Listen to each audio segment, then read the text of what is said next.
गांव का दृश्य। शाम 6 बजे कैमरा हवा के साथ गांव की गलियों से गुजरता है। बच्चे खेलना बंद कर रहे हैं। औरतें दरवाजे बंद कर रही हैं। मंदिर की घंटी धीमी होती जा रही है। गांव वाला फुसफुसाते हुए, सूरज डूबने वाला है, 7 बजने वाले हैं। बब्बन देव से, चल यार, तू भी घर चल। पता नहीं क्या क्या कहते हैं लोग। देव हंसते हुए, डर लगता है क्या बब्बन? आत्माएं, श्राप, ये सब कहानियां हैं। देव रुकता है और गांव की पुरानी हवेली की तरफ देखता है। सीन 2। हवेली का पहला रहस्य। कैमरा हवेली के अंदर जाता है। दीवारों पर जाले, फर्श पर राख और बीचों बीच एक पुराना दीपक जो खुद जल उठता है। देव और बब्बन अंदर घुसते हैं। एक पुरानी घंटी अपने आप बजती है। देव, किसने बजाई ये घंटी? बब्बन कांपते हुए, भूतों ने। चल बाहर चलते हैं यार। दीवार पर लिखा दिखता है, शुरू हो गया खून से। सीन 3। काकी की चेतावनी।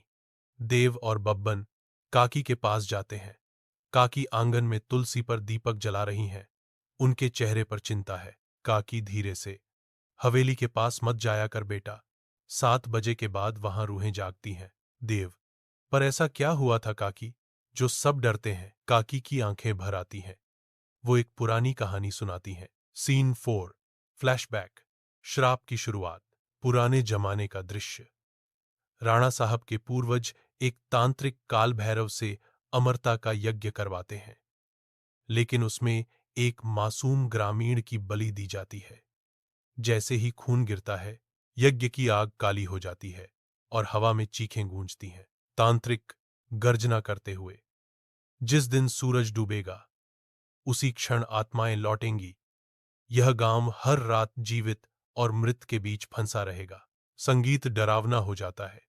कैमरा वापस वर्तमान में आता है। सीन 5।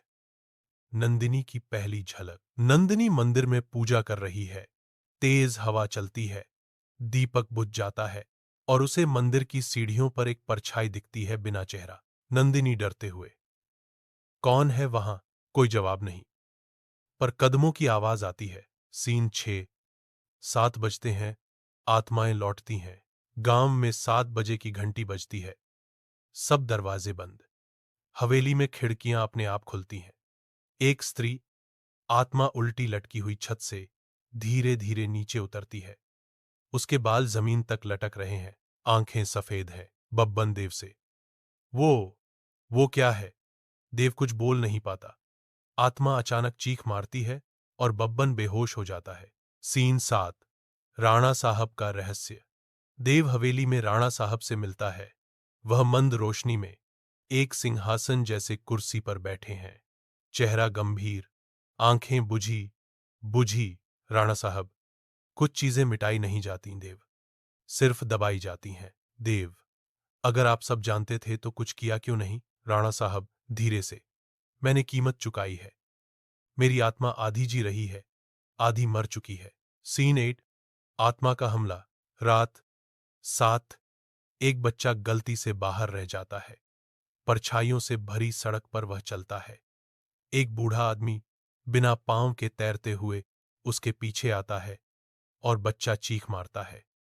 नंदिनी और देव दौड़ते हैं। नंदिनी, ये आत्माएं हर दिन तेज हो रही हैं, अब तो बच्चों को भी नहीं छोड़ रही।